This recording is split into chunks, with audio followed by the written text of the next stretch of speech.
Hey, welcome back. In this video, gonna discuss about how we can schedule DMs on Instagram. First, you have to open your Instagram application and make sure it's updated. Now go into the messenger icon, choose a chat, and write something in the DMs.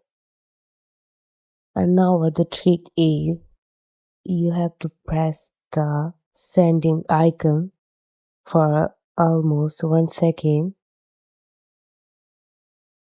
And you can see that I got this phase which is showing that we can schedule messages according to our own timing. For example, if I want to